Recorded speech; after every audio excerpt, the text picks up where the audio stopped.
안녕하십니까. 행복한 아침 이재용입니다. 안녕하세요. 아나운서 장예인입니다. 오늘은 6월 9일 금요일이고요. 건강 고민 누구나 있잖아요. 그 고민을 통해서 건강 정보 챙겨보는 행복진료실 준비해놨습니다. 네, 행복주치의 선생님들의 진료에 앞서 오늘 날씨 소식부터 전해드리겠습니다. 박소연 기상캐스터 안녕하세요. 네, 상암동에 나와 있습니다. 이 시각 출근길 서울은 비가 모두 그치고 선선한 날씨가 이어지고 있는데요. 점차 맑은 하늘 드러나면서 오늘도 낮 동안에 낮더위가 기승을 부리겠고요. 구름 사이로 볕이 무척 강하겠습니다. 네, 자외선과 오존 수치 꼼꼼하게 확인하고 야외 활동해야 될 것 같습니다. 오늘 날씨 어떤지 자세히 알려주세요. 네, 현재 서해안은 바다 안개가 유입되면서 짙은 안개가 껴 있습니다. 출근길 차간 거리를 넉넉히 두시고 감속 운전하셔야겠습니다. 비구름이 동쪽으로 이동하면서 여전히 강원도에는 시간당 10mm 안팎의 강한 비가 내리고 있는데요. 오전까지 이 지역에는 5에서 30mm 정도의 비가 더 내리겠습니다. 오늘 늦은 오후에는 대기 불안정으로 인해서 영남 내륙 곳곳에 소나기가 지나겠습니다. 소나기의 양은 5에서 20mm 정도가 예상됩니다.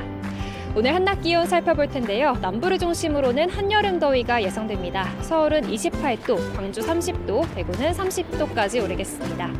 주말 날씨 궁금하실 텐데요. 중부를 중심으로 또 한 차례 비 소식이 있습니다. 토요일에는 수도권을 비롯한 중부와 전북에 비가 내리겠고요. 일요일에는 내륙 곳곳에 소나기가 지나겠습니다.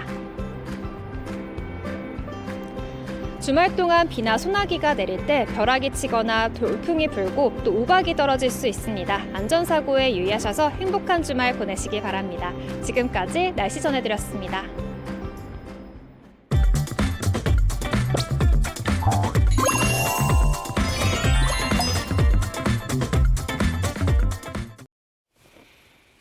네, 화제 이슈를 발빠르게 전해드리는 모닝 브리핑 순서입니다. 이고은 변호사와 함께합니다. 어서 오세요. 안녕하세요. 네, 첫 번째 이슈부터 전해주시죠.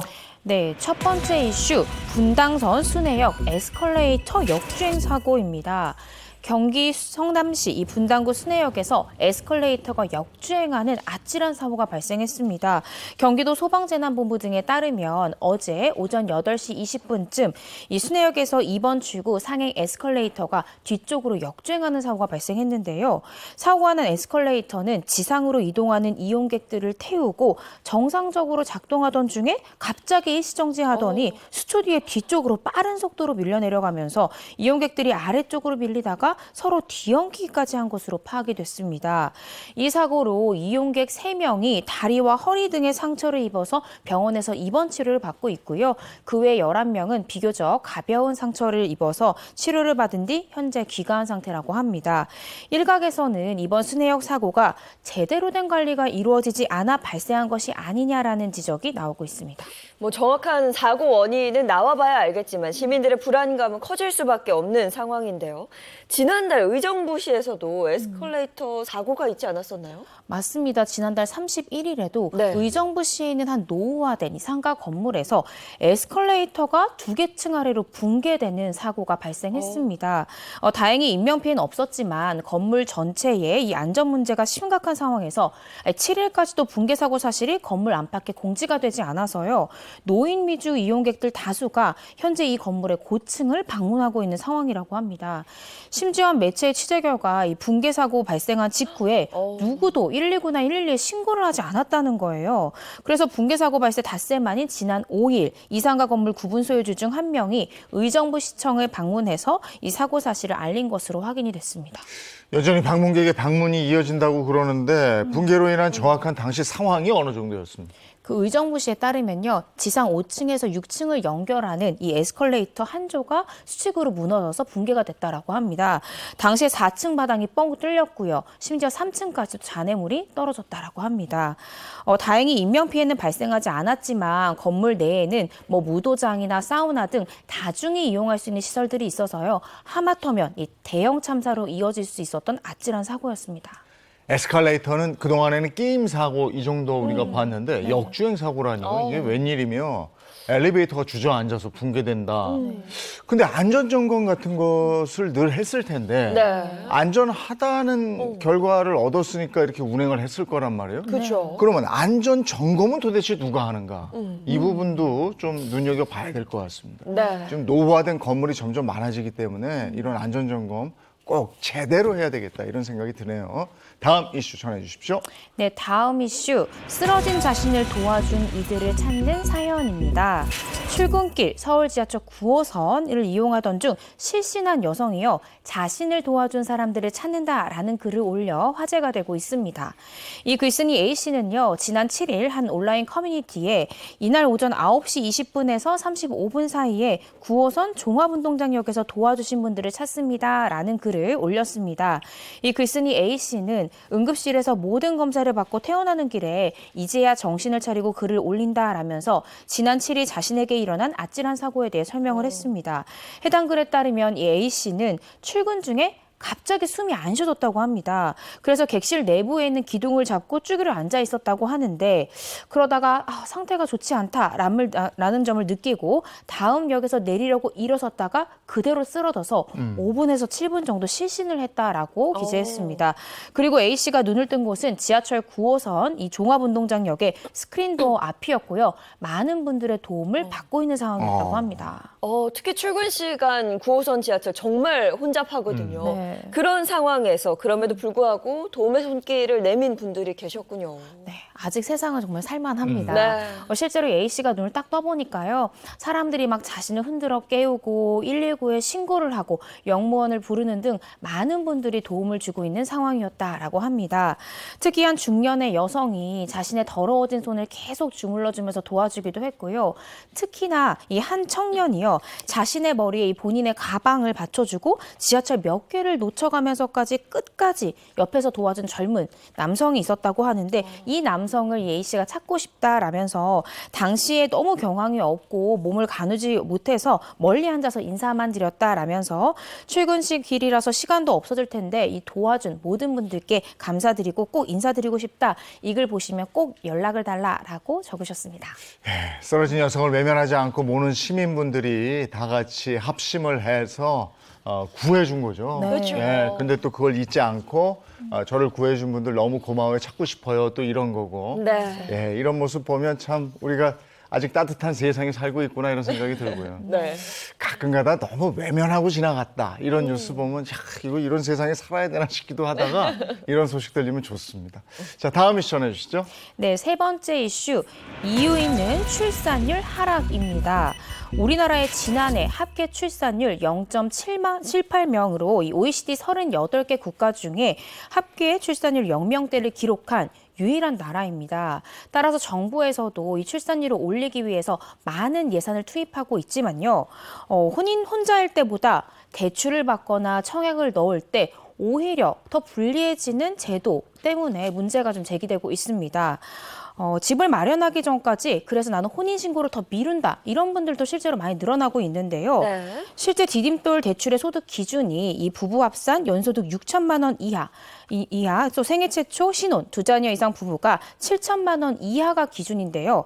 이 30세 이상 미혼자에 대해서도 연소득 6천만 원 이하가 적용되다 보니까 오히려 각각 따로 받는 게 더 낫다라는 결론이 도출이 됩니다. 정말 그렇겠네요. 게다가 혼인신고를 고민하게 하는 이유가 이 대출뿐만이 아니라 그래요. 네, 맞습니다. 부동산 청약에서도 오히려 기혼자보다 미혼자가 더 유리해지는 그런 상황이 발생하는 경우가 많다라고 합니다.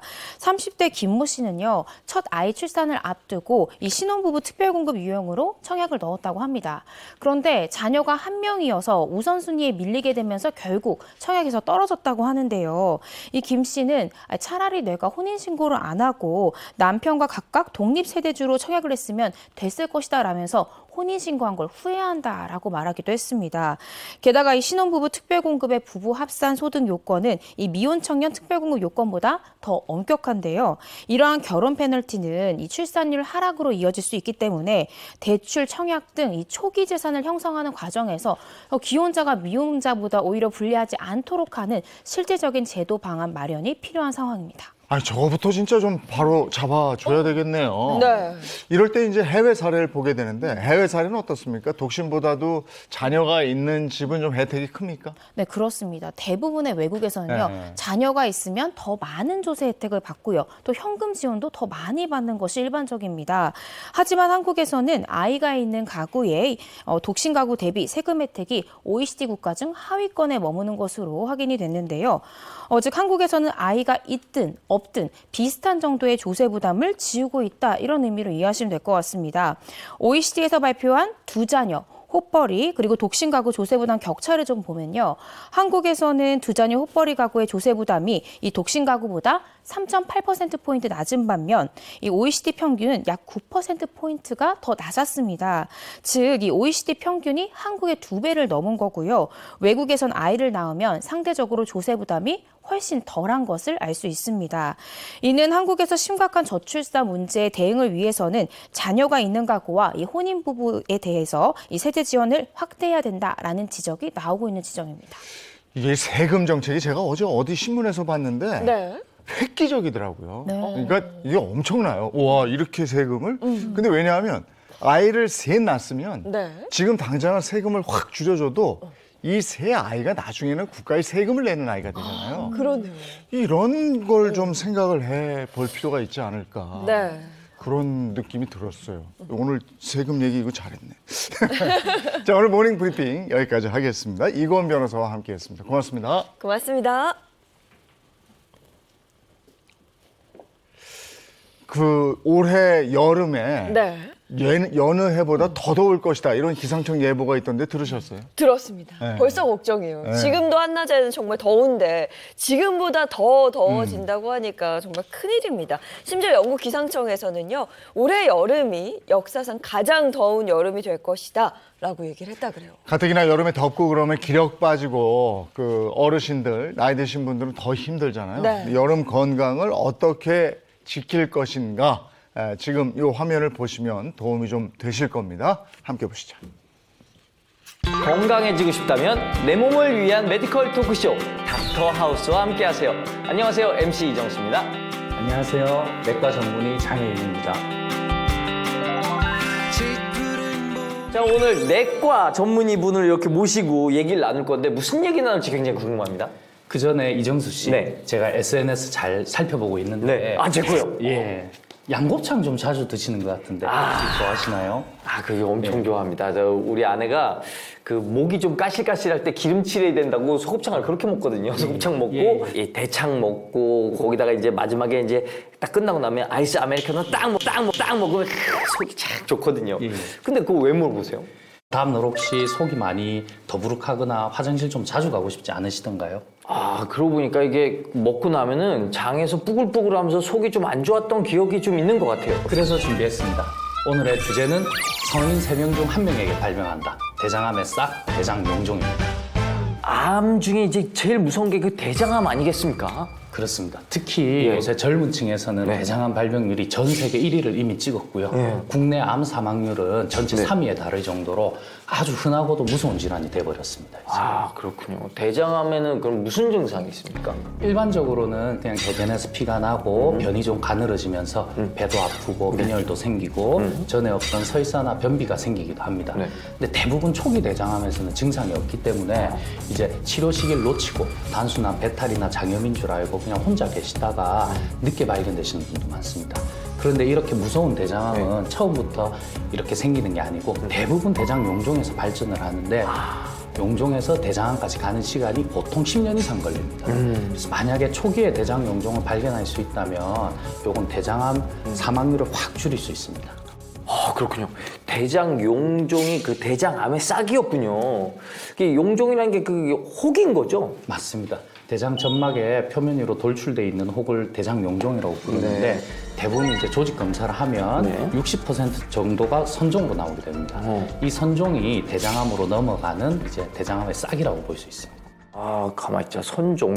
선자가 이게 착할 선자 아닙니까? 샘선자고요.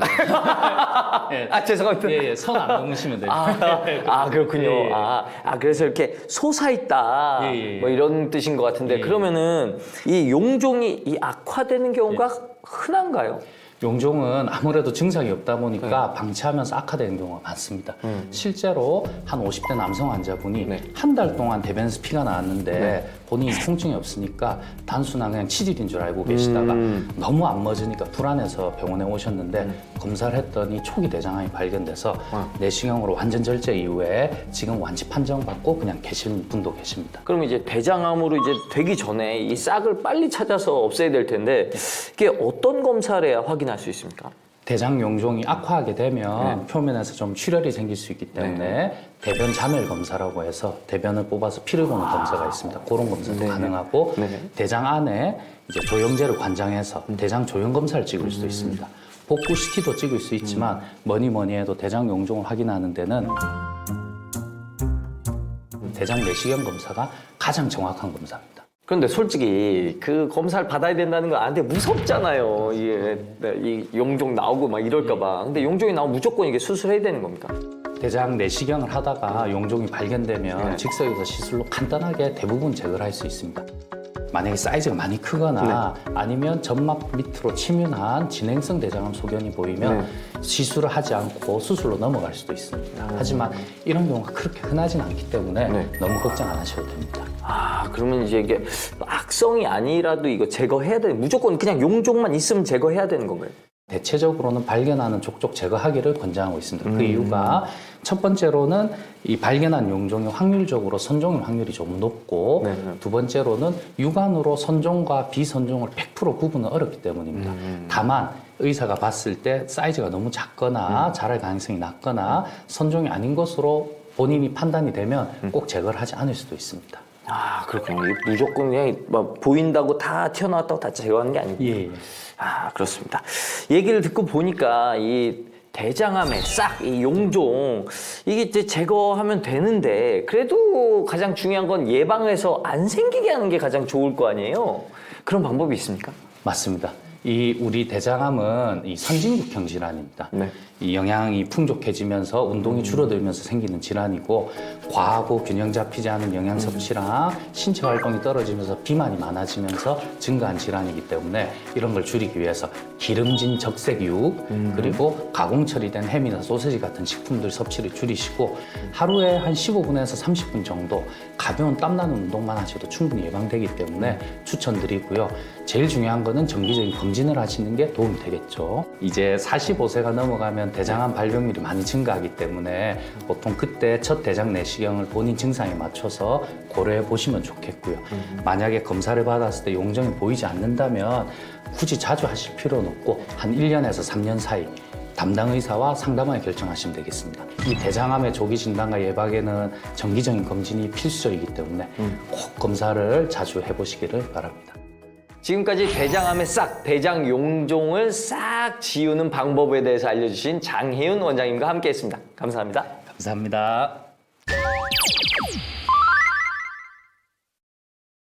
지금 여러분은 메디컬 토크쇼 닥터 하우스와 함께하고 계십니다. 자, 이번에는 재활의학과 선생님과 함께 해보도록 하겠습니다. 안녕하세요. 재활학과 전문의 조성준입니다. 자, 이번 주제는 뭘까요? 바로 공개해 보겠습니다.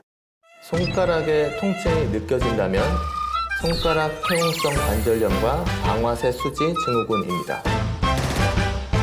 이제 날이 따뜻해지고 이제 여름 아니겠습니까? 이 두 가지 질환이 여름에 많이 발병하나요? 그렇습니다. 여름 요즘과 같은 장마 시기에는 습도가 높고 기압이 낮아지면서 관절 내의 압력이 상대적으로 높아지고 손가락이 붓고 뻣뻣해지면서 통증이 더 잘 발생하게 됩니다. 아, 저는 퇴행성 관절염 하면 이 무릎에만 오는 줄 알았는데 이게 손에도 오나요? 말씀하신 것처럼 무릎에 퇴행성 관절염이 자주 발생하는데요. 그 다음으로 자주 발생하는 부위가 바로 손가락입니다. 우리 몸은 나이가 들면서 자연스럽게 신체적 기능이 떨어지면서 손가락 관절 내 압력이 올라가면 연골이 닳게 되면서 퇴행성 관절염이 발생하게 되는데요. 주부님들의 경우에는 설거지나 빨래와 같은 집안일을 많이 하시면서 그리고 또 최근에는 핸드폰이나 컴퓨터, 전자기기 등의 사용이 늘어나면서 발생 빈도 또한 늘고 있습니다. 아, 그렇군요. 아, 그 얘기 들으니까 좀 걱정이 많이 되네요. 제가 주부거든요. 그래서 설거지 엄청 하고 제 키보드도 엄청 쳐서 이게 퇴행성 관절염이 올 것도 같고 두려움이 있는데 이게 어떤 증상이 나타나나요?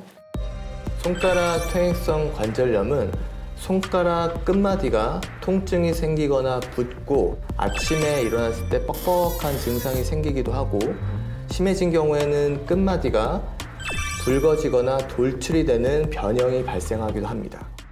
이게 증상이 흔합니까? 손가락 통증으로 병원에 내원하시는 환자분들 중에 가장 많이 발생하는 것이 퇴행성 관절염입니다. 아, 그렇군요. 제가 최근에 진료했었던 60대 여성 환자분께서도 손가락의 끝마디와 중간마디들이 붓고 아프고 아침에 일어났을 때 주먹을 쥘 때 뻑뻑하다고 하시며 내원하셨는데요. 네. 이처럼 관절염이 있을 때 끝마디뿐만 아니라 중간마디까지도 증상이 발생할 수 있다는 것을 알고 계시면 좋을 것 같습니다. 아, 그렇군요. 퇴행성 관절염에 대해서 일단 알겠고 그러면 방아쇠 수지 증후군은 또 어떤 질환이에요? 방아쇠 수지 증후군은 손가락의 힘줄에 염증이나 결절이 생기면서 손가락을 구부릴 때 딱딱 걸리는 소리와 함께 통증이 유발되는 질환인데요. 손가락의 연골이 아닌 힘줄에 무리가 가면서 손가락을 움직일 때 총의 방아쇠를 당기는 것 같은 소리가 난다고 해서 붙여진 이름입니다. 특징으로는 손가락에 굳은 살이 박히는 부위에 눌렀을 때 압통이 있거나 결절이 만져지는 것이 특징이라고 볼 수 있겠습니다. 아, 그러면 퇴행성 관절염은 손을 많이 사용하시는 분들이 올 수가 있다고 했는데 그럼 방아쇠 수지 증후군도 손을 많이 쓰시는 분들이 오는 건가요? 그렇습니다. 방아쇠 수지 증후군 역시 손가락의 과도한 사용이 원인인데요. 40대 남성 환자분이셨는데 손가락을 구부릴 때 딱딱 걸리는 느낌이 든다고 하시면서 내원하셨는데요. 알고 봤더니 골프를 시작한 지 얼마 되지 않으셔서 그립을 꽉 잡은 채로 장시간 동안 공을 친 것이 원인이었습니다. 아, 이게 열정이 화를 불렀네요. 그렇습니다. 그러면 이게 어떻게 치료를 할 수가 있습니까? 퇴행성 관절염은 초기 증상이 명확하지 않아서 방치되기가 쉬운데요. 네. 관절염의 그 손상 정도가 점점 심해질수록 나중에 치료가 어렵기 때문에 초기 대처가 매우 중요합니다. 네. 먼저 엑스레이 검사를 통해서 관절의 좁아진 정도를 파악하고 가족력이나 직업력 등을 고려하여 주사 치료라던가 약물 치료 또는 체외 충격파 등의 보존 쪽 치료를 시행해서 증상을 완화할 수 있고 변형이 심한 상태라면 수술적 치료를 할 수도 있습니다. 그러면 방아쇠 수지 증후군은 같은 방식으로 치료하는 건가요? 방아쇠 수지 증후군의 경우에는 온찜질이나 소염 진통제 등을 통해서 증상을 완화할 수 있고 증상이 심한 경우에는 주사 치료를 시행하기도 합니다. 아, 그렇군요. 앞서 말씀드린 관절염이나 방아쇠 수지 증후군 역시 두 질환이 모두 손가락을 과도하게 사용을 하면서 발생하는 것이기 때문에 충분한 휴식을 주는 것이 중요하고요. 손가락을 무리해서 사용하고 난 이후에는 손가락 스트레칭을 해주고 그리고 안정을 취하는 것이 도움이 되겠습니다. 스트레칭 어떻게 하면 좋겠습니까? 손가락 스트레칭은 간단하게 할 수 있는 스트레칭 하나를 좀 알려드리면 이 손바닥은 움직이지 않고 고정한다고 생각하시고 이 손가락만 이렇게 말아주듯이 굽혀줬다가 다시 반대로 풀어주고 이 부분은 고정을 시키는 것이 중요하겠습니다. 그래서 이렇게 손가락을 말았다가 펴주는 것을 10번씩 3세트 정도 반복해 주시면 되겠습니다.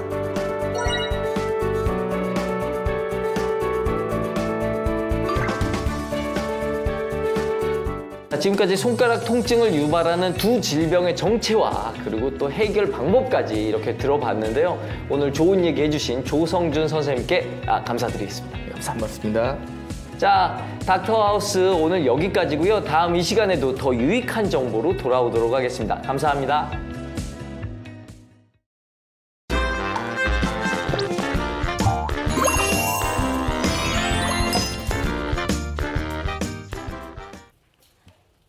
네, 이제 본격적으로 건강 정보 나누겠습니다. 행복진료실 문을 열죠. 이 진료에 앞서 행복진료실을 든든하게 지켜주는 주치 선생님들 소개해 봐야겠죠. 서동주 흉부외과 전문의 모사원 한의학 박사입니다. 어서 오세요. 어서 오세요. 안녕하세요. 네, 그리고 차윤환 식품생명공학 박사 김민주 피부과 전문의입니다. 반갑습니다. 네, 안녕하세요. 자, 오늘은 어떤 주제로 우리 건강 챙겨볼지 오늘 주제 보겠습니다. 네, 오늘 행복진료실 주제입니다. 더위를 대비하라 여름 건강 백서입니다. 네. 이번 여름을 어떻게 건강하게 잘 보낼 수 있을까? 오늘 해답을 찾아보시기 바랍니다.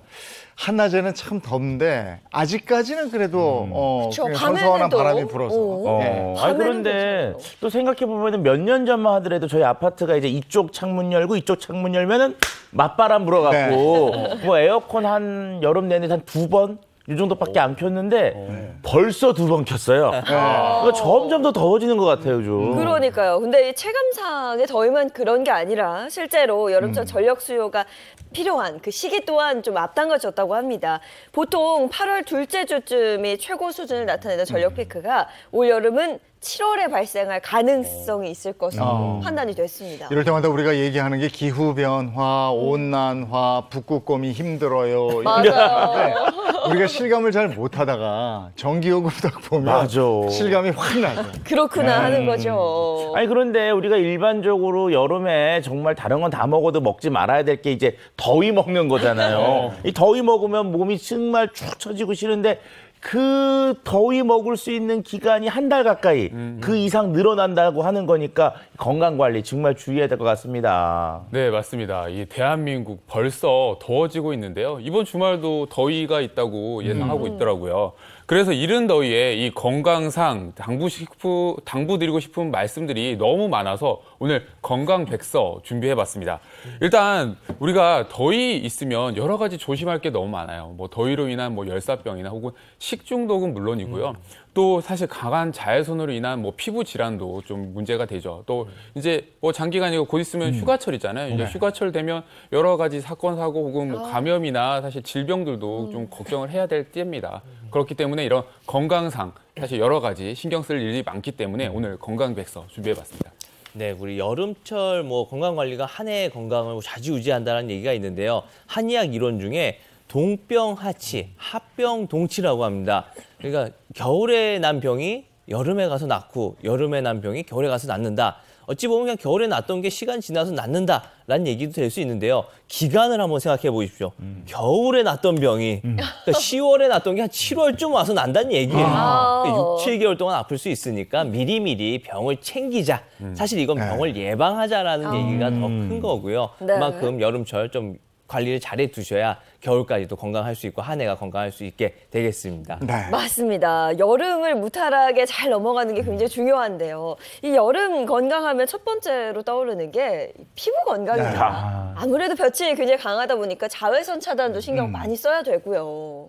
네, 맞습니다. 자외선이 피부에 미치는 영향은 정말 다양한데요. 가장 잘 아시는 게 이제 색소 질환, 기미나 주근깨가 유발되거나 악화가 될 수 있고요. 광노화를 유발하기 때문에 피부가 거칠어지고 두꺼워집니다. 마치 정말 두꺼운 가죽을 만지는 것처럼 그러한 피부가 노화가 이루어지는데요. 가장 주의해야 할 자외선은 바로 자외선 A입니다. 이 파장에 따라서 자외선은 3가지로 분류가 되는데요. 이 자외선 A는 문제는 오존층에 흡수가 되지 않고 지표면까지 대부분 도달을 합니다. 그래서 우리 피부에 닿는 자외선의 90에서 95%가 자외선 A라고 저희가 이제 생활 자외선이라고 부르는데요. 문제는 이 자외선 A가 진피 깊숙이까지 침투를 하기 때문에 이제 노화 광선이라고 저희가 부를 정도로 피부에 아주 안 좋은 영향을 많이 끼치게 됩니다. 네, 저도 예전에는 뭐 걸어 다니는 거 잘하니까 막 그냥 다녔는데 네. 요즘에는 꼭 아침에 방송 끝나면 세안하고 이렇게 발라요. 자외선 차단제. 선크림을 안 바르면 안 되겠더라고요. 네. 네. 이거 붉게 일어나고 막 이러잖아. 아니 그런데 뭐 또 이렇게 선크림 바르는 분도 있는데 또 저 같은 분들은 또 이렇게 바르고 다니면 땀이 많으면 땀 나가지고 눈에 들어가면 눈 따가워 이래가지고 눈도 못 뜨거든요. 그래서 또 안 바르는 경우도 많이 있는 것 같아요. 맞아요. 사실 이 선크림은 자외선을 차단하기 위해서 바르는 건데 단지 화장의 한 단계라고 생각하시는 분들이 굉장히 많으시더라고요. 하시더라고요.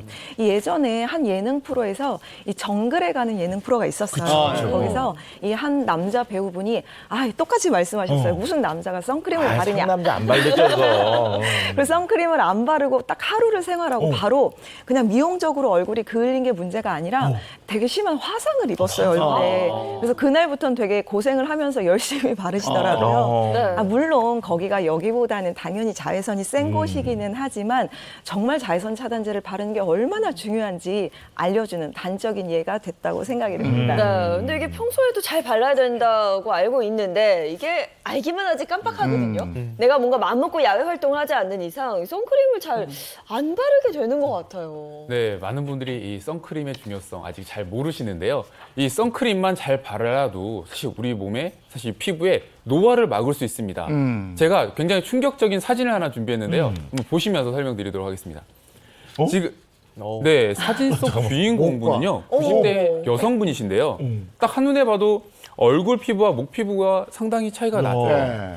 좀 이렇게 차이가 나는 이유를 좀 살펴보니까요. 이분이 40년간 얼굴에는 선크림을 발랐는데 네. 목 쪽은 바르지 않으셨다고 합니다. 나도 목 안 바르. 저도요. 네. 목은 안 그래, 목을 바르는데. 바른 사람이 누가 있고. 네, 그렇다 보니까 목에 사실 목까지 다 발라야 되거든요. 그렇다 보니까 목에 노화가 굉장히 많이 진행된 상황이었고요. 사실 실제 이런 내용이 유럽 피부학 학회지에 실리면서 굉장히 좀 이슈가 됐었죠. 아니 지금 이재용 아나운서 전화 저 목 안 바르고 목 안 목 바르고 못 바른 얼굴까지 사람이 딱 없어. 바르는데 이것도 좀 고쳐야 될 것 같고. 근데 한 가지 그래도 희망적인 건 자외선 차단만 잘해줘도 노화를 막을 수 있다는 거잖아요. 네, 맞습니다. 우리 자외선 차단제만 잘 사용을 해주셔도 피부 노화를 막을 수 있지만 사실 이 피부 노화 때문만의 이 자외선 차단제를 발라야 되는 게 아니고요. 우리 피부암 예방을 위해서라도 자외선 차단제를 꼭 발라주셔야 됩니다. 피부암을 유발하는 주된 요인, 외부 요인 중에 하나가 바로 이 자외선이거든요.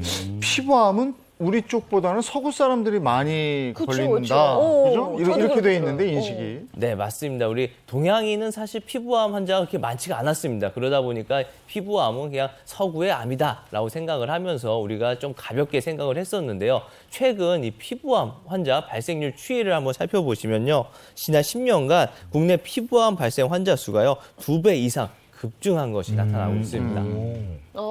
아니 그런데 생각해 보면 뭐 자외선이라고 하는 게 뭐 지금만 있는 것도 아니고 오래전부터 있었을 텐데 갑자기 최근 들어서 저렇게 피부 환자가 확 늘어난 이유가 따로 있나요, 그럼? 네, 사실 자외선은 피부암의 1군 발암물질입니다. 가장 위험한 영향을 끼치기는 하는데 이제 사실 다른 요인들도 좀 있거든요. 요즘 또 이제 수명이 늘어나다 보니까 아무래도 노령 인구가 급격하게 늘어났고요.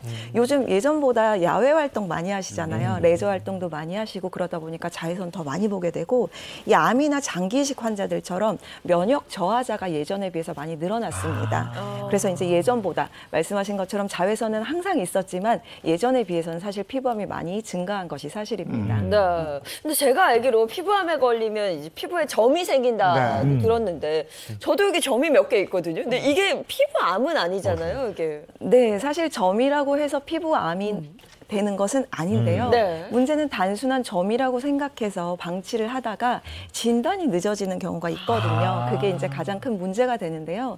사실 일반인들이 봐서 이게 점인지 종양인지 악성 종양인지 구분하기는 사실 쉽지는 않은데요. 그냥 쉽게 말씀드리면은 점보다는 이런 악성 종양은 경계도 불분명하고 되게 안 예쁘게 생겼어요. 딱 봐도 되게 기분 나쁘게 생겼거든요. 그리고 이제 피부암은 악성 흑색종하고 비악성 흑색종 두 가지로 나뉘는데요. 그 안에서도 또 분류가 여러 가지가 있습니다. 그래서 단순히 자외선에 잘 노출되는 코 이런 데 호발하는 악성 종양이 있는 반면에 의외로 또 발바닥 이런 데 발생을 하기도 하거든요. 그래서 어느 부위에 어떤 모양이 생겼다고 해서 우리가 이게 암이다 아니다 알기는 사실은 쉽지는 않습니다.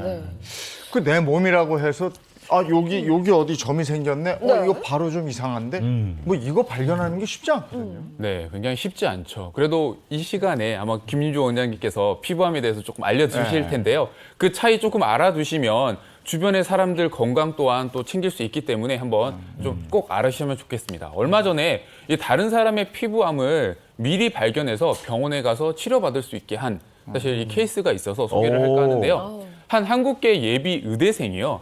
아이스하키를 보러 갔다고 합니다. 이때 이제 근데 이 여대생이 마침 이 하키팀의 감독의 이제 뒤쪽 이게 관객석에 앉아 있다가 감독의 목 뒤에 이 약간 악성 흑색종이 의심되는 이 진갈색 점을 확인했다고 하죠. 그래서 이 예비 의대생이 이 스마트폰 화면에다가 글씨를 써서 약간 이상이 있다, 걱정되니까 한번 병원에 가봐라라고 말씀을 드렸고, 실제로 병원에 가서 진단을 받아보니까 악성 흑색종이 진단됐다고 합니다. 그래서 제거 수술을 받았다고 하시는데요. 그 후에 이제 예비 의대생에게 이제 구단주 이제 굉장히 감사 뜻으로 1,000만 원에 달하는 사실 그런 장학금을 전달하고 있다. 감독님의 생명의 은인이네요. 그럼 야, 그러니까 우리가 자기도 자기지만 이게 다른 사람들의 어떤 뒤 같은 것도 좀 같이 봐주고 해야 될 것 같아요. 명의가 되겠는데. 아니 예비 의대생이면 아직 의대생이 아닌 건데 사람을 구한 거잖아요. 또 그 말을 듣고 바로 병원을 찾아서 조기 진단을 그 부분도 정말 대단합니다. 근데 지금 이제 말씀들 해주셨습니다만 네. 일반인이 보기에 이게 그냥 점인지 악성 종양으로 인한 점인지 이게 잘 몰라요. 모르죠. 그래서 그거 구분하는 법을 오늘 기왕에 얘기가 나왔으니까 네. 저희가 좀 말씀을 드릴 건데 그래서 피부과 전문의 김민주 선생님 나와 계시니까요. 이따가 저희가 그 행복 처방전 있잖아요. 그때 알려드릴 겁니다. 네, 자, 그에 앞서 다른 질환들도 좀 알아보려고 하는데요. 사실 여름에는 뭐 자외선으로 인해서 피부 상하는 거 이것도 걱정이지만 이 밖에도 조심해야 될 질환들이 굉장히 많다고요. 어떤 것들이 있을까요? 네, 우리 계절의 특성상 발생할 수 있는 여러 생활 습관들로 인해서 무더운 여름에 조심해야 할 질환들이 생각보다 아주 많은데요. 지금부터 하나하나 이제 짚어드리도록 하겠습니다. 여름에 특히 주의가 필요한 질환, 그 첫 번째는 바로 요로결석. 요로결석? 여름에 주의해야 돼요. 아 이거 엄청 아픈 거 아닙니까? 오. 근데 이거 여름에 특히 주의가 필요한 거예요?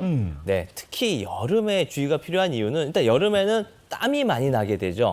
그리고 시원한 음료를 많이 찾게 됩니다. 그쵸. 사실 요로결석이 발생되는 주요 원인이 뭐 우리 신체 수분 밸런스가 깨져서 그런 것도 있고 유전적인 영향도 있고 생활 습관, 하여튼 수분 섭취와 아주 깊은 연관이 있거든요. 근데 우리가 일반적으로 더울 때는 수분 섭취를 꾸준히 해주잖아요. 왜냐면 수분 섭취를 안 하면 몸에 안 좋으니까. 근데 이 요로결석과 무슨 연관인지 잘 모르겠어요. 근데 수분 섭취를 꾸준히 하신다고 하는데 우리 박사님 같은 경우엔 어떤 식으로 수분 섭취를 하시는지. 아유, 시원하고 달달한 같은 거 이제 쫙 먹어줘야죠. 그러니까 대부분의 환자분들이 다 말씀하시는 게 저렇습니다. 아이스 아메리카노를 내가 하루에 한 3잔에서 5잔 마셔. 그치. 뭐 음료수를 뭐 얼만큼 마셔. 이런 식으로 얘기를 하는데요. 사실 그럼 당이 들어간 음료가 중요한 게 아니고요. 우리가 꼭 마셔야 될 거는 물입니다. 순수한 물을 우리 세계보건기구에서는 하루에 1.5에서 한 2리터 정도 마시라고 하는데요. 한국인들이 평소에 마시는 게 남자 같은 경우는 한 1리터 정도, 여자는 860ml 정도밖에 안 된다고 합니다. 그러니까 나는 저렇게 음료수를 마시면서 물을 마시고 있다. 이게 참 큰 착각이다. 이겁니다. 맞아요. 차 박사님처럼 여름에는 뭐 시원한 음료 많이 마시기도 하고 퇴근 후에 시원한 생맥주 이것도 포기가 안 되거든요. 근데 사실 맥주라는 게 뭐 수분 섭취량을 늘려주지 않는다는 건 알거든요.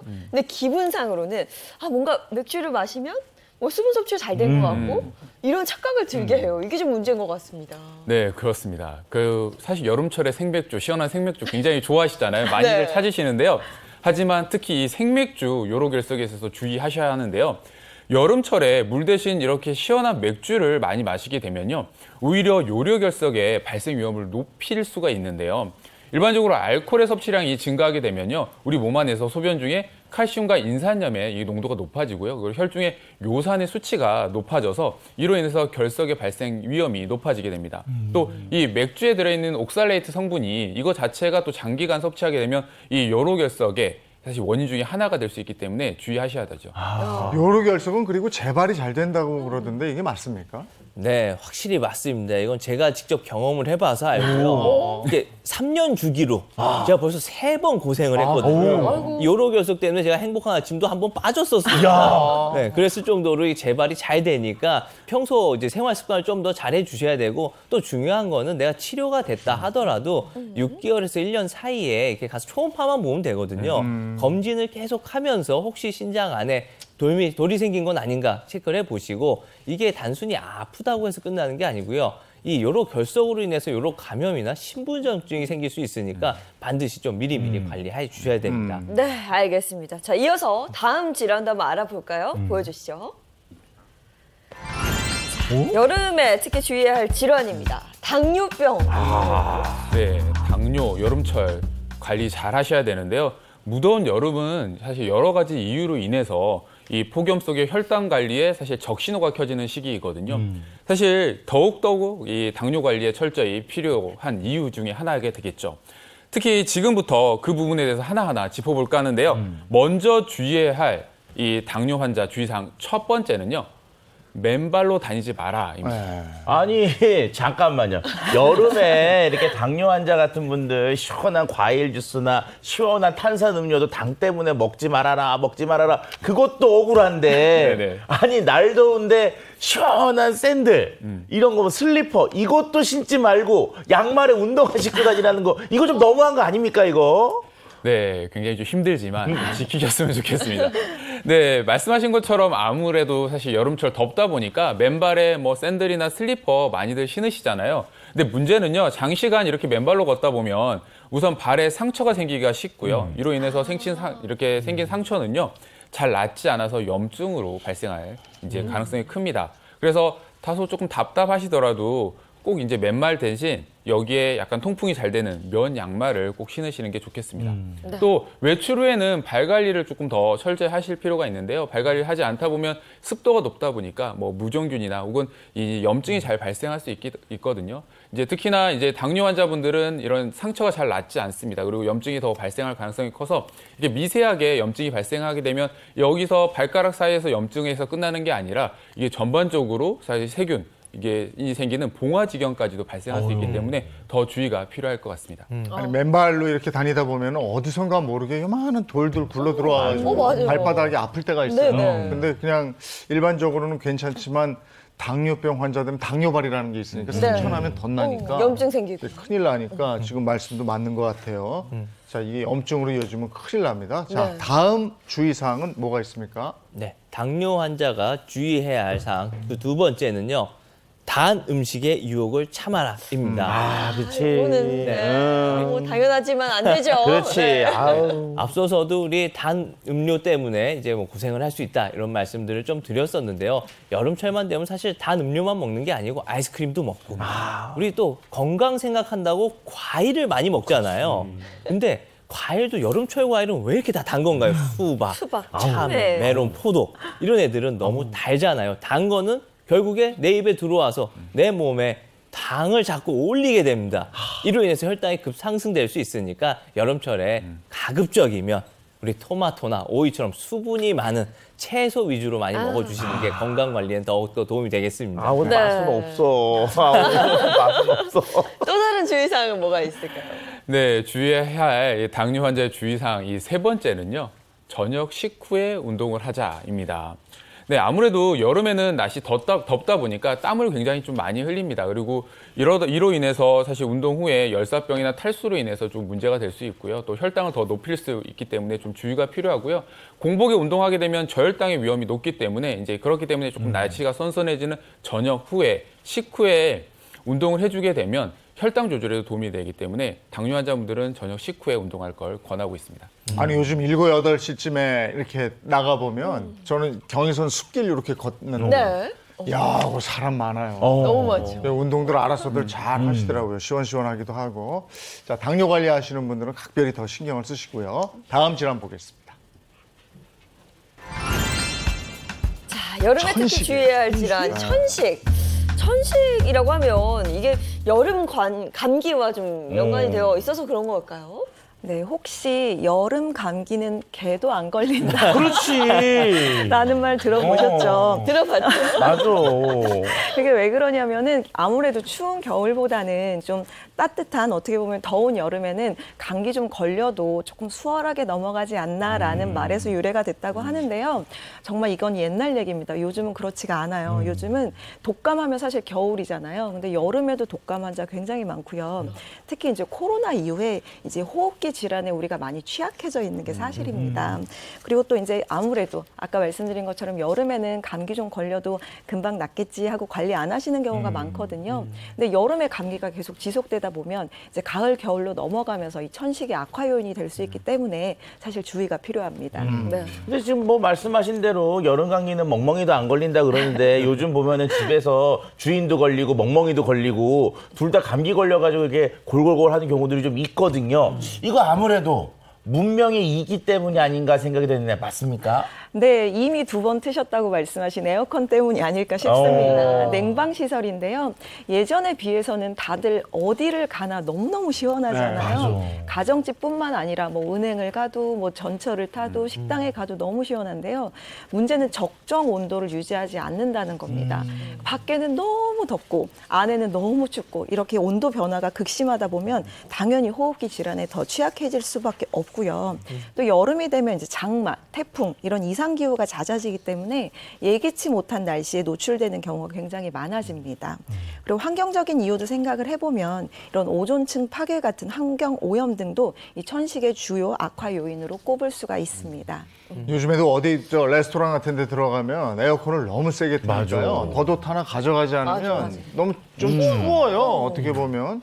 이게 이제 이런 에어컨 바람이 호흡기 질환을 일으킬 수 있다는 거군요. 네, 맞습니다. 냉방병이 이제 그로 인해서 많이 또 생기게 되는데요. 실내 적정 온도를 유지해라. 우리 이 말은 많이 들었는데 도대체 얼마를 유지를 해야 되냐 궁금하시잖아요. 네. 실내외 온도차가 5도 이상 벌어지지 않도록 해주시는 게 중요하겠고요. 그리고 나서 이제 냉방을 하더라도 사람들이 꼭 까먹는 게 환기를 안 시킵니다. 덥다고. 이거 찬바람 나간다고 환기를 안 시키는데 이렇게 되면 실내 공기 질이 나빠지면서 폐 건강에 아주 악영향을 끼칠 수 있으니까 1시간에서 한 10분 정도 있다가는 한 번씩은 환기를 시켜주시는 게 중요하고요. 그다음에 대기 중에 오존은 폐 조직에 염증을 일으켜서 천식 증상을 악화시킬 수 있으니까요. 천식 환자분들은 외출 전에 꼭 오존 농도를 확인을 하시고 나가시는 게 좋겠습니다. 네, 또 특히 이 호흡기 질환에 있어서 주의해야 할 시기가 있는데요. 바로 이 장마철인데요. 장마철에는 뭐 천식을 유발하는 집먼지 진드기나 혹은 곰팡이균이 또 증식하기 굉장히 좋은 환경이 되게 되겠죠. 습도도 높고 기온도 높기 때문에요. 이럴 경우 이 기온과 습도의 변화에 의해서 천식의 증상이 또 악화될 수 있기 때문에 집안의 습도를 50% 이하로 사실 낮출 필요가 있습니다. 또 옷과 침구류를 또 틈틈이 잘 삶고 잘 말려서요. 집먼지 진드기를 좀 없애는 것도 하나의 방법일 수 있을 것 같습니다. 또 장마철에 많이 나타나는 저기압이나 이런 대기 변화에 인해서 천식 증상이 또 악화될 수도 있고요. 천식을 앓고 있는 분들은 이런 변화의 폭이 큰 여름철에 또 건강관리에 더 유의하셔야 될 것 같습니다. 네, 정말 생각지 못했던 질환들이 이렇게 여름철에 더 악화될 수도 있다는 점을 새롭게 또 배웠습니다. 네. 자, 그러면 이제부터는 이른 더위가 찾아오는 이 여름에 건강을 지킬 수 있는 방법 좀 배워봐야겠죠? 우리 전문의 선생님들의 처방전 나갑니다. 먼저 오늘 피부과 전문의 김민주 선생님 나오셨으니까 김민주 선생님 처방은요? 네, 피부암 구별법입니다. 궁금했어. 앞서 피부암에 대해서 배워봤었는데요. 그때 이제 일반 점과 피부암 증상으로 생기는 점을 구별할 수 있는 방법을 알려주겠다 이렇게 말씀하셨거든요. 그럼 배워볼까요? 네, 어느 날 문득 없던 점이 발견이 되면 너무 불안하시죠? 아, 무섭죠. 왜냐하면 요즘은 워낙에 이제 많이 이제 매스컴에 노출이 되잖아요. 아무래도 한국 사람들도 이제 피부암 많아진다 이런 얘기를 많이 들으니까 사실 필요 이상으로 불안해하실 필요는 없지만 조금 주의 깊게 보시면 좋을 것 같은데요. 이제 이게 점인지 악성 종양인지 검버섯인지 뭔지 알 수 있는 방법이 이제 저희가 총 5개를 말씀을 드릴 건데요. 첫 번째는 비대칭인지 확인을 하시는 것이 중요합니다. 아까 제가 되게 악성 종양은 기분 나쁘게 생겼다고 말씀드렸잖아요. 네, 일반 점은 되게 동그랗게 예쁘게 생겼거든요. 근데 저 사진에서 보시는 것처럼 대칭이 안 맞습니다. 악성 종양은 특정 부분만 빨리 증식이 되기 때문에 보통 대칭이 맞지 않고요. 뭐 물론 비대칭이라고 해서 다 악성 종양은 아니지만 대칭이 안 맞는 경우는 악성 종양일 확률이 조금 더 높습니다. 그러니까 우리가 옛날에 이제 학예회 같은 거 할 때 이제 점 그러면 이렇게 뭘 이렇게 동글동글 해가지고 여기다 이렇게 톡 붙이잖아요. 그러니까 동글동글하고 좌우가 대칭인 거는 그냥 점. 비대칭이고 좀 이상하고 기분 나쁘면 요거는 피부암. 요렇게 생각할 수 있다. 그러니까 요건 참 쉽네요. 네. 또 다른 특성 있나요? 두 번째는요, 점의 경계를 살펴야 됩니다. 경계. 네. 아까 점에서. 제가 계속 말씀드리듯이 되게 기분 나쁘게 생겼거든요. 그러니까 경계가 일반 점은 되게 매끈해요. 그러니까 점이 있는 부분과 점이 없는 일반 피부와 경계가 굉장히 딱 명확한데 악성 종양 같은 경우에는 어디까지가 점인지 어디부터가 정상 피부인지 구분이 잘 안 될 정도로 이제 울퉁불퉁하고 불규칙적이거든요. 그리고 세 번째는 색깔을 보셔야 됩니다. 일반 점은 보시는 것처럼 균일한 색깔로 예쁘게 있는데요. 악성 종양은 되게 얼룩덜룩하게 염증이나 섬유화 반응이 있기 때문에 균일하지 않은 색깔을 띠게 됩니다. 아, 그러니까 단순히 점이 뭐 빨갛다, 검다 뭐 이런 색이 문제가 아니고 일정하지 않은 색을 네. 보여주고 네. 크기는 어떻습니까? 큰 거, 작은 거 뭐 이런 거 있을 거 아니에요? 사실 일반적으로 점이 크면 더 많이 불안해하기는 하세요. 네. 왜냐하면 크면 암인가라는 생각을 많이들 하시는데 이제 서양에서 나온 이제 판정 기준이 있습니다. 이제 6mm로 저희가 이제 생각을 하는데요. 이제 통계적으로 6mm가 더 넘으면 그것보다 작은 것에 비해서는 악성 종양의 확률이 늘어난다고 알려져 있기 때문에 6mm가 혹시 넘지는 않는지 한번 체크를 해보시면 좋을 것 같습니다. 그렇죠. 뭐 한 요 정도? 굉장히 그렇죠. 크고. 근데 아마 지금 TV 보시다가 나 그렇게 큰 점 있는데 하면서 불안해하시는 분들도 계실 것 같아요. 네, 다시 한번 말씀드리지만 필요 이상으로 불안해하실 필요는 없습니다. 6mm가 넘는다고 해서 100% 악성 종양은 아닌데요.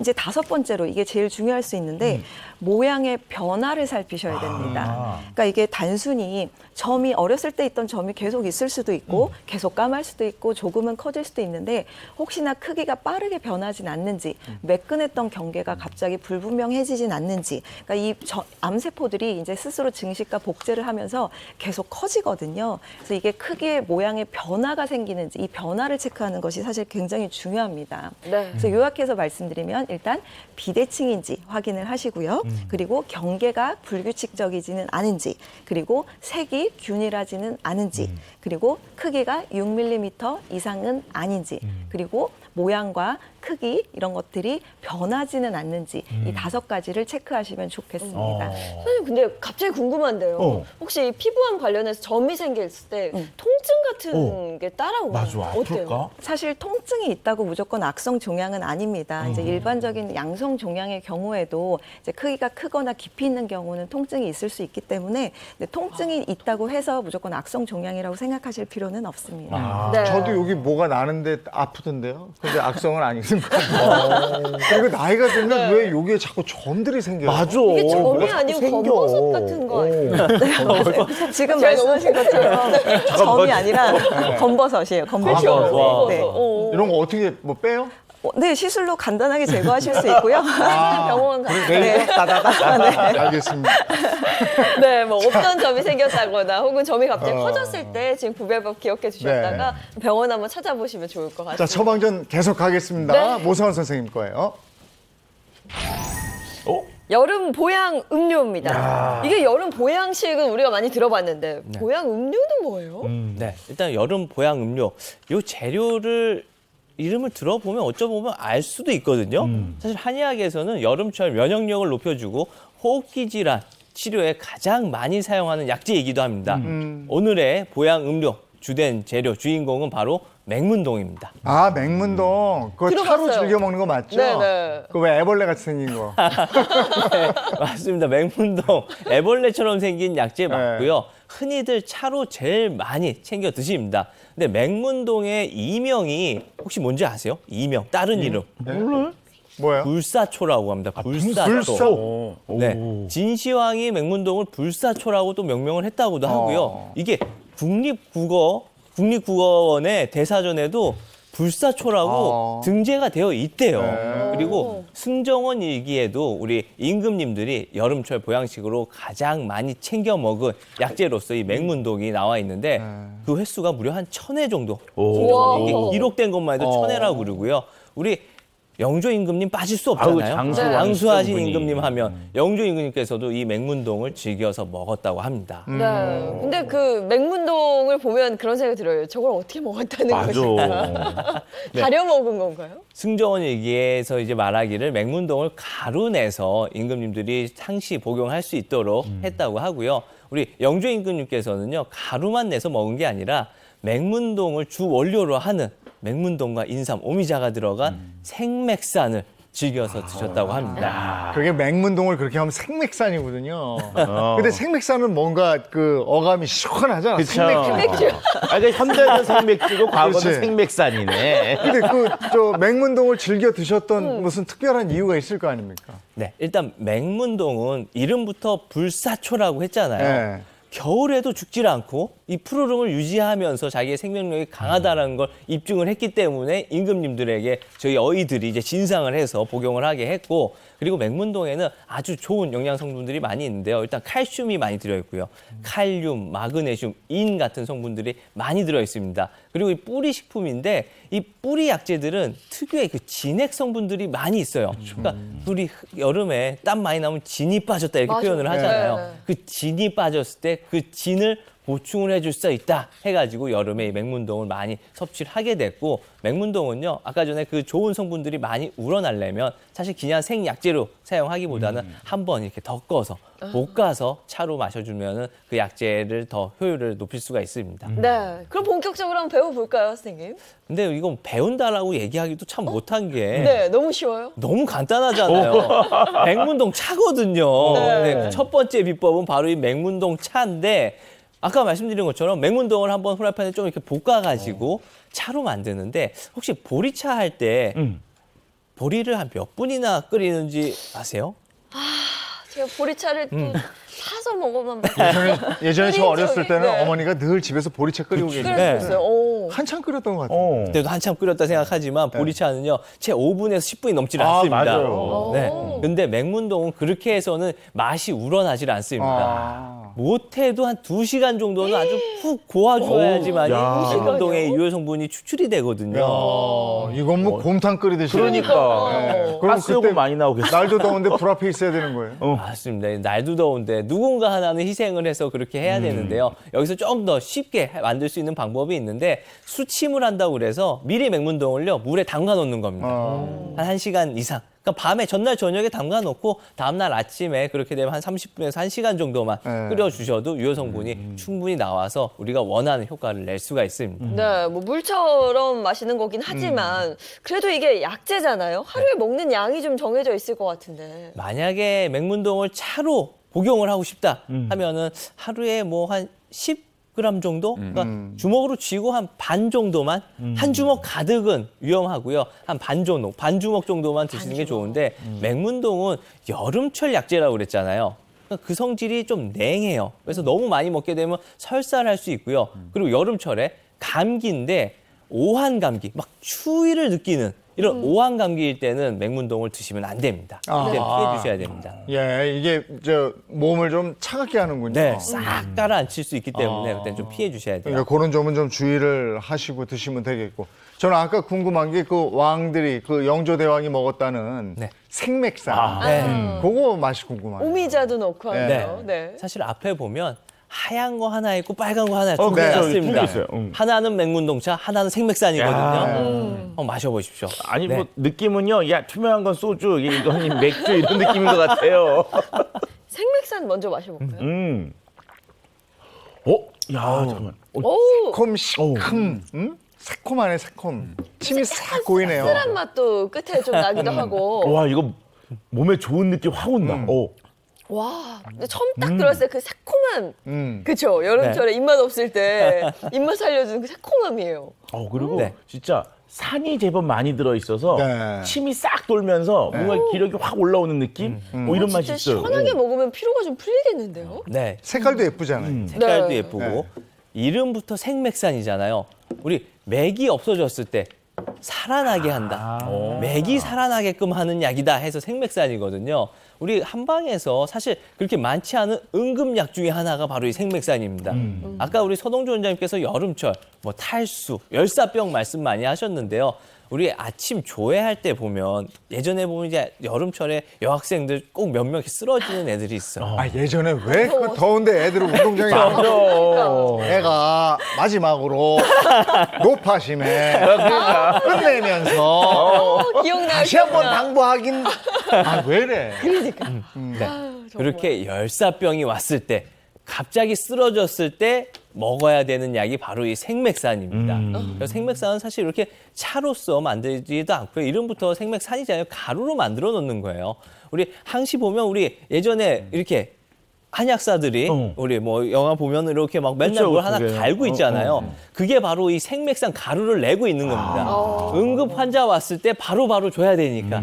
그래서 예전에 이렇게 인삼이나 오미자나 맥문동 3가지 약재를 넣고 갈아가지고 항상 가루로 준비해놨던 게 바로 생맥산이고요. 아까 약간 뭐 씁쓸한 맛, 침이 돈다, 쓴맛 난다, 네. 쓴맛 난다. 바로 그게 이 오미자 때문에 그렇습니다. 여름철에 이제 심혈을 꺼주는 대표적인 약이 바로 이 오미자인데요. 오미자는 5가지, 삼고감신한 5가지의 맛이 모두 들어있다고 그래서 오미자고요. 오미자를 끓일 땐 다 좋은데 하나 좀 주의해 주셔야 될 게 있습니다. 오미자를 너무 오래 끓이게 되면은 쓴맛만 나요. 쓴맛만 너무 쓰게 되면 이게 사람이 먹을 수가 없거든요. 그렇기 때문에 오미자는 절대로 오랫동안 달여서는 안 되고요. 여기서 이제 생맥산 비율을 좀 말씀드리고 싶은데 맥문동이 오늘 주인공이잖아요. 맥문동이 2, 인삼이 1, 오미자가 1, 2대 1대 1 이 비율인데요. 이 끓일 때 순서가 중요합니다. 왜? 오미자를 너무 오래 끓이면 쓴맛이 난다고 했고 또 인삼 같은 경우에 너무 오래 끓이지 않으면 유효 성분이 추출이 안 됩니다. 네. 그래서 항상 인삼과 맥문동을 먼저 주전자에 넣고 한 2시간 정도 푹 끓여주시고요.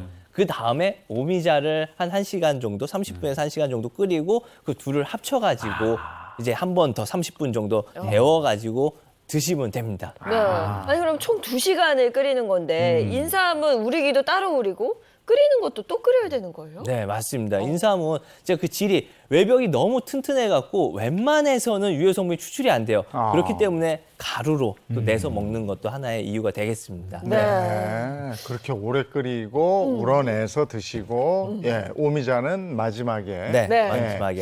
그 주의할 점은 없어요? 생맥산 먹을 때? 생맥산 먹을 때 한 가지 좀 주의해야 될 게 특히 인삼 같은 경우가 우리 아토피 피부염 있는 사람들이 먹었을 때는 아토피를 좀 더 악화시킬 수가 있으니까 반드시 좀 전문의에게 처방을 받고 드시고요. 생맥산 같은 경우에는 가까운 한의원에 보험약으로서도 등재가 되어 있습니다.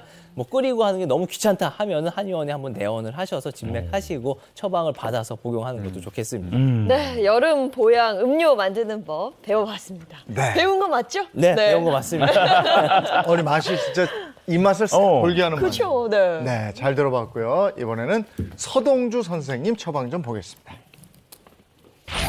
서동주 선생님의 행복 처방입니다. 여름 운동법 키워드입니다. 여름에 하는 운동은 뭔가 지켜야 될 게 또 따로 있나 봐요. 네, 그렇죠. 이 여름에는 사실 대비해야 될 게 굉장히 많은 계절입니다. 최근에 많이 더워져서요. 최근에 저희 이제 아이랑 이제 외출을 하게 되는데요. 외출하고 장시간 아이가 막 놀다 보니까 약간 면역력이 낮은 아이들 같은 경우에 약간 열사병, 땀을 너무 많이 흘려서 열사병이나 탈수 걸려서 또 이제 사실 고생하는 경우가 많고요. 또 이제 면역도 약할 뿐만 아니라 만성 질환을 가지고 있는 이런 고령층의 경우에는 폭염에 쉽게 탈수 증상을 또 느낄 수가 있고요. 또 이로 인해서 응급 상황에까지 빠질 수 있을 만큼 세심한 건강 관리가 필요하죠. 그럴수록 사실은 운동을 거르지 않아야 되는데 네. 또 운동을 또 거르게 돼요. 이로 인해서 또 문제가 될 수 있고. 그러니까 날이 덥고 지치면 사실 운동부터 줄이게 되잖아요. 그래서 오늘은 여름철 어떻게 해야지 건강하게 운동을 할 수 있는지 그 방법을 한번 소개해 드릴까 합니다. 네. 여름에 갑자기 운동한다고 덤벼들면 안 돼요. 맞아요. 저도 등산할 때 보면 네. 예전보다도 페트병 하나 정도면 됐거든요, 물이. 네. 근데 이제 2병씩은 가야 돼요. 그러니까 운동량이 그 쓰는 에너지가 더 많아지거든요. 그쵸. 대비하셔야 됩니다. 이렇게 매주 운동하시는 분도 네. 여름철에 주의하는데 저 같은 사람은 큰일 납니다. 그래서 좀 제대로 배워야 되거든요. 여름 운동법 키워드 본격적으로 한번 알아볼까요? 네. 네, 여름 운동 키워드 첫 번째는요. 바로 휴식입니다. 네. 휴식. 네, 처음부터 사실 운동하라고 운동인데 말씀드려놓고 휴식이 나왔어요. 그러니까 아유. 첫 번째 키워드가 휴식이니까 약간 의외죠. 하지만 이게 무더위가 계속되는 이 여름철에는요. 장시간 사실 운동을 하는 것보다는 중간중간 효율적으로 휴식을 취하면서 운동을 하시는 게 필요하다라는 의미이고요. 우리가 틈틈이 휴식 시간을 갖는 게 굉장히 중요하다는 것입니다. 이때 중요한 거는요. 운동 강도 또한 사실 보통 계절에 비해서 조금 낮추는 게 필요하고요. 또 여름철에는 또 습도가 높기 때문에 공기 중에 이게 수증기가 있으면 피부로 닿는 이 열 전달이 굉장히 많아지면서 체온이 굉장히 좀 더 가파르게 상승할 수 있습니다. 그렇게 되면 몸에 느끼는 피로감도 더 빨라지게 되고요. 땀도 더 많이 흘리게 되는 거죠. 또 습도가 높게 되면 사실 기압이 낮아지게 되고 이로 인해서 관절의 압력이 높아지면서 관절의 통증이 또 더 잘 유발할 수 있거든요. 그렇기 때문에 여름철에는 다른 계절에 비해서 운동량을 조금 줄이든지 강도를 조금 낮출 필요가 있고요. 만약에 장시간 운동을 해야 된다라고 하시면 한 30분 정도 운동하고 한 10분 정도 휴식하고 이렇게 적절하게 휴식과 운동을 이렇게 배치해서 균형을 맞추시는 게 필요합니다. 네. 습도가 우리 몸의 피로감이라든지 관절의 움직임에도 영향을 주니까 날씨 잘 판단을 해서 운동을 하셔야 되겠어요. 자, 다음 키워드 알아보죠. 네, 다음 네. 키워드는요? 다음 두 번째 키워드는요, 바로 물입니다. 여름에 땀 굉장히 많이 흘리잖아요. 네. 특히나 운동을 하면 땀을 굉장히 많이 흘리게 되는데요. 일반적으로 운동을 하게 되면 시간당 한 0.75에서 한 1리터 정도의 땀을 흘리지만 여름철에는 더 많은 땀을 흘리게 됩니다. 이때 체중이 한 3에서 5% 정도의 수분이 소실되게 되면 탈수 현상을 일으키게 되고 이로 인해서 운동 능력과 이렇게 지구력이 떨어지게 되는데요. 이 상태에서 지속적으로 운동을 하게 되면 매우 굉장히 위험한 일이죠. 저도 최근에 사실 공복 운동을 조금 최근에 이제 다이어트 때문에 하고 있는데요. 같은 양의 운동을 해도 땀을 굉장히 많이 흘렸는데 중간에 사실 물을 마셔야 되는데 물을 안 마시니까 갑자기 오한 증상이 생기고 지구력이 굉장히 근력이 막 떨어지는 증상이 생기더라고요. 그렇기 때문에 사실 물을 섭취하시는 게 굉장히 중요한데요. 목이 마르지 않더라도 운동 시작 한 30분, 한 1시간 전에는 한 200ml 정도의 수분을 섭취하는 습관을 들이시는 게 좋고요. 운동 중에도 사실 갈증을 느끼지 않더라도 한 15분마다 조금씩 수분을 섭취하시는 게 필요합니다. 아니 근데 운동할 때 물 먹으면 배 아프다고 하는 분들도 좀 있거든요. 그런 분들은 어떻게 해요? 네, 그렇죠. 때로 이제 사실 과도하게 수분을 섭취하게 되면 이게 이제 위지양간이 이렇게 팽창되다 보니까 횡격막을 압박하면서 불편감을 느끼실 수 있고요. 혹은 이제 위경련이 또 생겨서 고생하시는 경우들이 있습니다. 그래서 조금씩 섭취하는 게 핵심이고요. 또 물을 드실 때 이제 단 음료를 드시는 것보다는요. 이게 그냥 일반 그러니까 맹물이나 혹은 10% 이하의 당분이 섭취된 이런 음료를 이제 섭취하시는 게 좋고요. 여기에 이제 물이라고 해서 알코올이나 이렇게 카페인이 들어간 성분이 들어간 음료를 드시는 건 피하시는 게 좋습니다. 네. 이게 저 여름철 운동할 때 물 내가 적당한가를 보려면 소변 색깔 확인해 보시면 돼요. 그게 노란 색깔이면 물 더 드셔야 되고요. 이게 옅은 색깔이면 물 너무 많이 드신 거예요. 그러니까 그거 보고 확인하는 게 좋습니다. 네. 역시 운동을 매주 하시니까 박사님이 또 이렇게 너무 하나 더 알아가고. 그러니까. 네. 다음 키워드는 뭐예요? 네, 세 번째 키워드는요. 바로 운동 후에 영양 보충입니다. 네, 저희가 보통 사실 운동하시는 분들이 하시는 말이 있어요. 먹는 것까지도 운동이다. 네, 운동하고 잘 먹어야 우리가 운동한 효과를 볼 수 있는 건데요.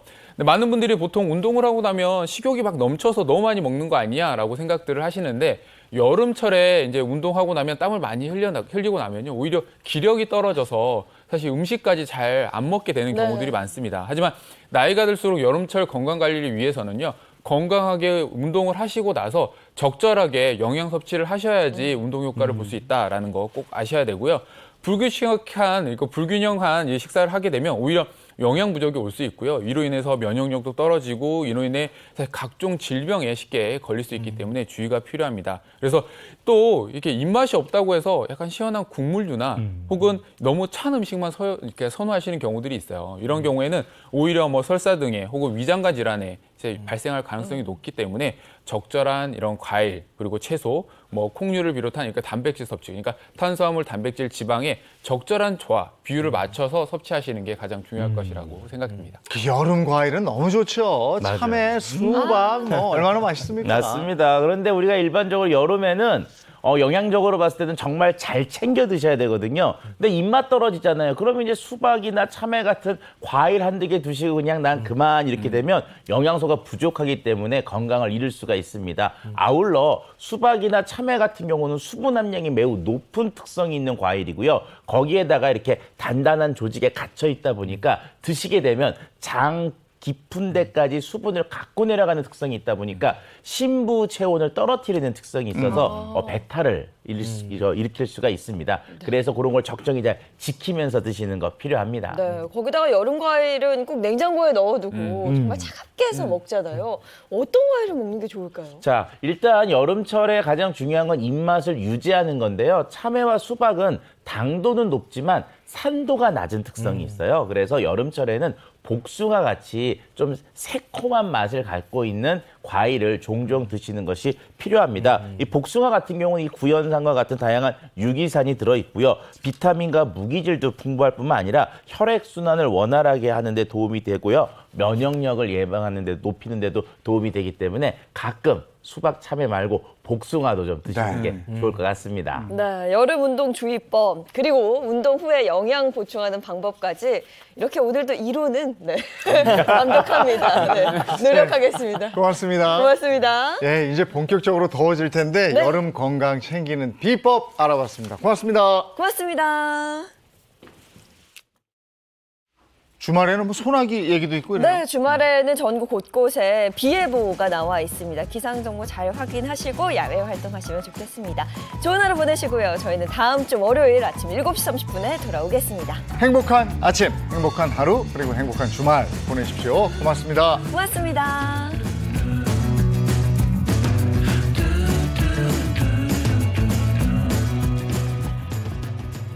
채널 A